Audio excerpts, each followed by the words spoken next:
provitalitis mūsų yra palaikymo tai, ką tu turi šiandien dienai gero, tai tiek, kad nenukristi žemyn, kad palaikyti savo būseną, tai yra labai gerai.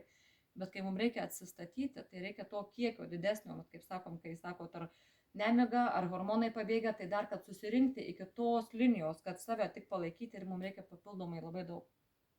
Dėl to kartais būna kaip ir Eglė, nes mūsų ta vaistininkė susako, kad ten 6 omegas, ten vitaminų 6, tai čia nebūtinai reikės visą laiką tiek. Čia galbūt reikia tol, kol organizmas jisai prisisotins, kad jis galėtų atsistoti ir užsikurti visą mūsų viduje sistemą, kur kaip atidirba darbą ir inkstai savo, ir kepenys savo ar ne, ir hormonai susitvarko. Ne visada reikia tokių kiekių. Kaip Eglė sako, į papildų vonę reikia įmerkti. Pradžiai jo reikia prisisotinti tam, kad užsikurtų veikla. Nu, pavyzdžiui, gerai, tarkim, buvo mano ne ir su skydliaukio problemų.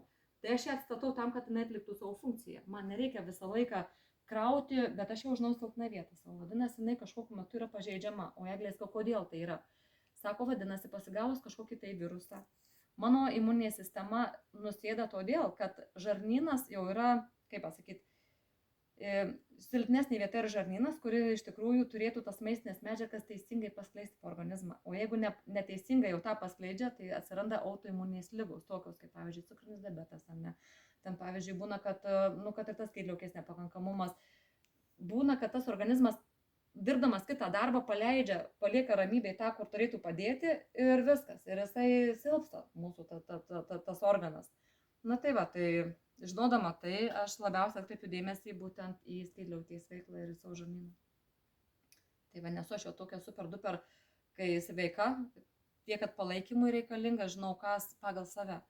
Tarkim, pavyzdžiui, mano vyras dabartinis, jisai turi įgimtą širdies ydą, vietoj 3 triburio vožtuvų turi 2, tai jau mes žinom, kad jam reikalinga visada stiprinti būtent širdies sritį tam, kad jisai funkcionuotų visas organizmas gerai. Tai mūsų ir skiriasi ir tų papildų pačių vartojimas ir tas akcentas galbūt į tą jam daugiau to vitaminų reikia, man gal tiek nereikia, tai čia reikia žinoti savo organizmą ir galima iš tikrųjų taip prisijaukinti tą produktą, kuris padeda. Na tai va, tai tie mano vaikai, jie džiaugiuosi, kad neprieštarauja man, kad jie geria tos produktus, kol buvo mažiukai užtekdavo vaikiškų vitaminų, C vitamino, omega, tai čia ištisi augdami, jie pradėjo ir tą provitalitį, ir formulę įvesti, nes augančiam organizmui reikalinga daugiau maistinių medžiagų, bet aš džiaugiuosi, kad iš tikrųjų per tą 15 metų, kad ir buvo tarpas to produktų nevartojimo kažkoksai, bet vis tiek yra, matosi tas toksai susikoncentravimas į mokslą, kad nėra to tokio kažkokio tai psichinių nuopolių, kai būna paaugliam kažkokiam, tai aš čia išeisiu, tai čia hormonai kažkokį siaučia mergaitė ar kažką. Viskas yra, atrodo, suvaldoma. Kai yra maistinių medžiagų organizme, jie yra tiesiog labai ramiai augantys ir aš juos stebiu ir atrodo niekada kelių neskaudėjau, kaip kitiem augant, kaip sako, jau man skauda kelius, nes ar tai apkrova didesnė, arba būtent jau nepasiskirsto, kaip pasakyti, augimo šuoliuose, sąnarys net laiko paprasčiausiai, tarkim, nebėga taip pat greitai augti, kaip tas kaulas tysta, tas svoris tiesiog nepasiskirsto vaikų vienodai. Pavyzdžiui, arba apkraunama kasa, kad cukriniu diabetu dabar vaikai daug sergam. Tiesiog kažkokiu momentu džiaugiuosi, kad atrodo seki juos ir supranti, kad vis tiek papildai padarė šie savo darbą, kada tas nebuvo toksai nuopolis nuo organizmui. Nei tai psichinis, nei tai toksai, nei išoriai, nei viduj, kaip sakyti. Tai aš suprantu, kodėl jie veikia, nes jie yra būtent iš to, ką maistas atpažįsta. Mūsų organizmas atpažįsta kaip maistą. Tai yra koncentratai, yra šeimoms sudėlioti, didesnis spektras pasisavinimo yra. Geriau, sakau, iš platesnio pasimti po trupučiuką, negu vieno labai daug įgrūsti to produkto kažkokio, kaip, kai sako, ten, tarkim, aš geriu kažką iš vaistinės ir aš sakau, kokios spektros tai yra. Tarkim, pavyzdžiui, kaip pasakyti, kad ir pati omega, kiek yra amino rūgščių? 2 natūrūs riebių rūgščių žuvyje.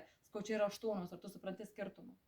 Kam 2 man didelio kiekio, jeigu aš galiu iš 8 pasimti po dalelę, ar mano organizmas jisai galbūt skirtingai pasisavina tai. Ir dėl to yra jaučiama papildus geriant, kad tu jauti, kad kažkas tai vyksta į gerą pusę, nes jie tiesiog platesnių spektrų užpildo mūsų spragas. Ne vienos vietos, bet va tokiu platesniu.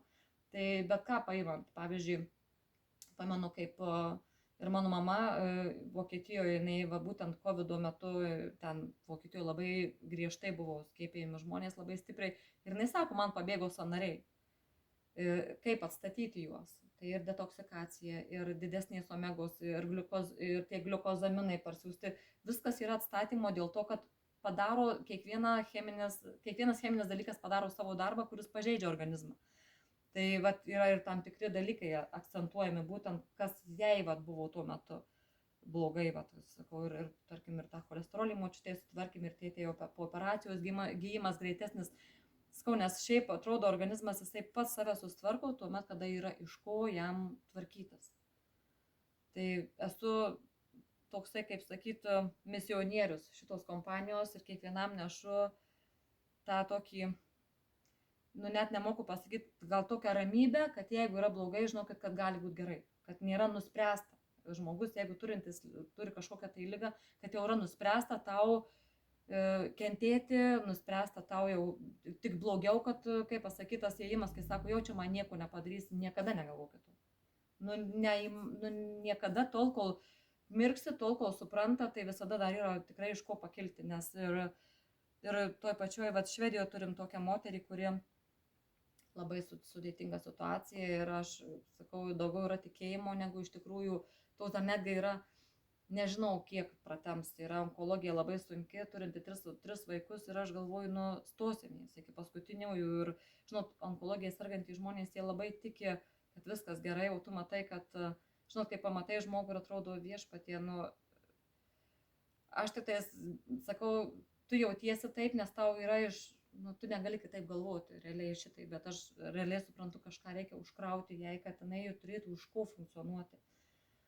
Tai ir stojasi, ir gyja, ir gyvena, ir kad ir išvesti būna tie visi tuštinimos reikalai per kitus dalykus, bet tvarkosi.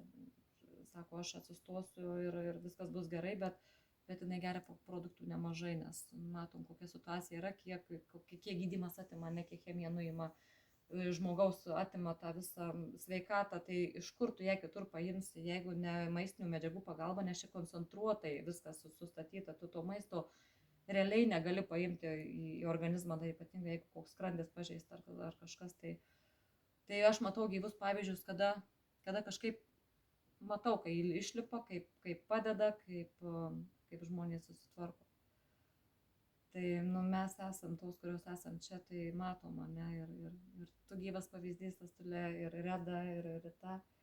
Aš pati esu susitvarkiusi savo krūtinėje augliuką.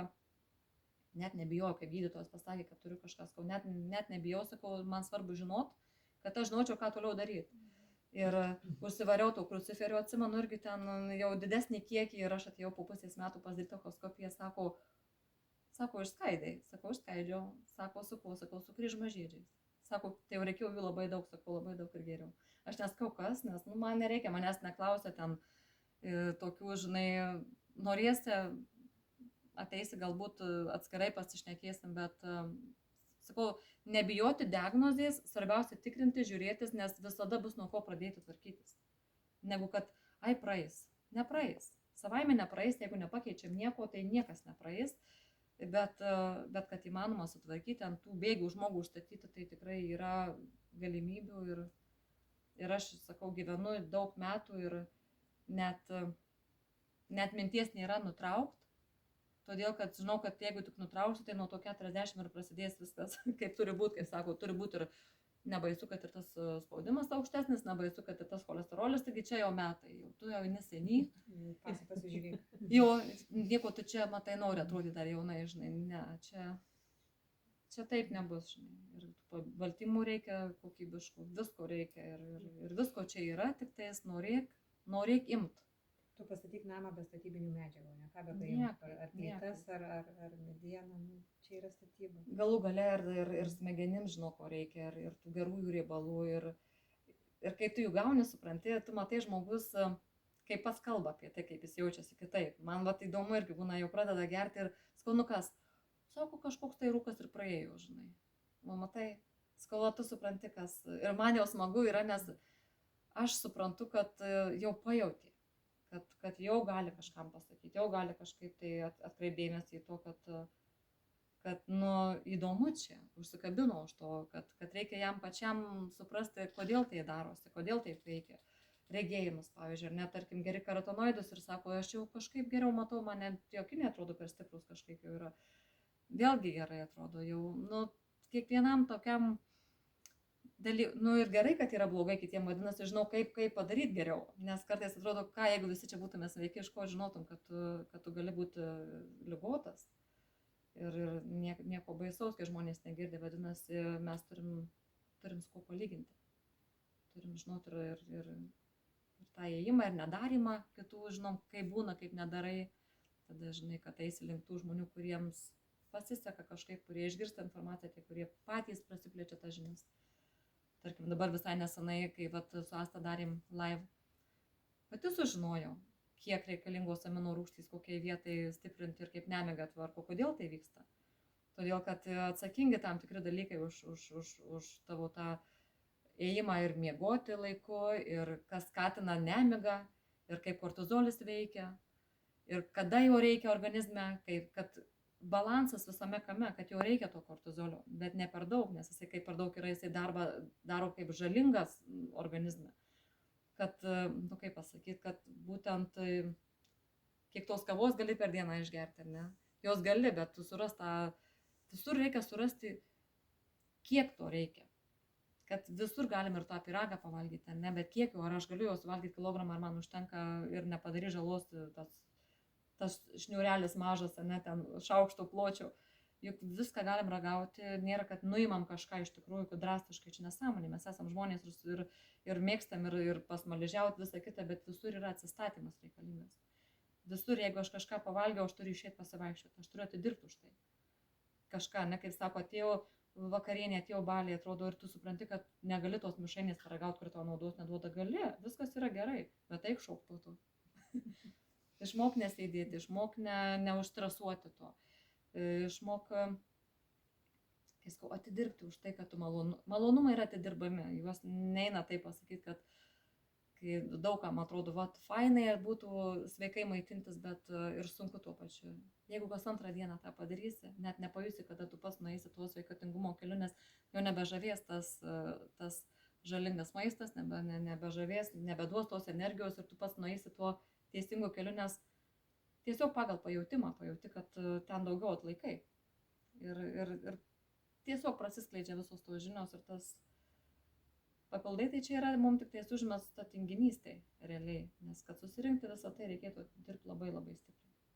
O čia atrodo išgėrim piliulę ir vėl lengva apie tai kalbėti, tai čia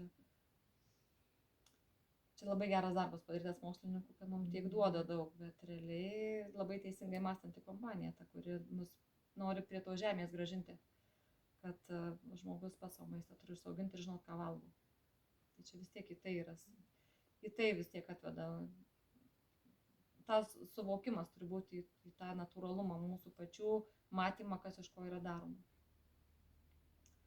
Tai čia galiu plėstis iki begalybės, bet gal noriu pakalbėti. Pavyzdžiui, ką geriat, kaip jaučiatės?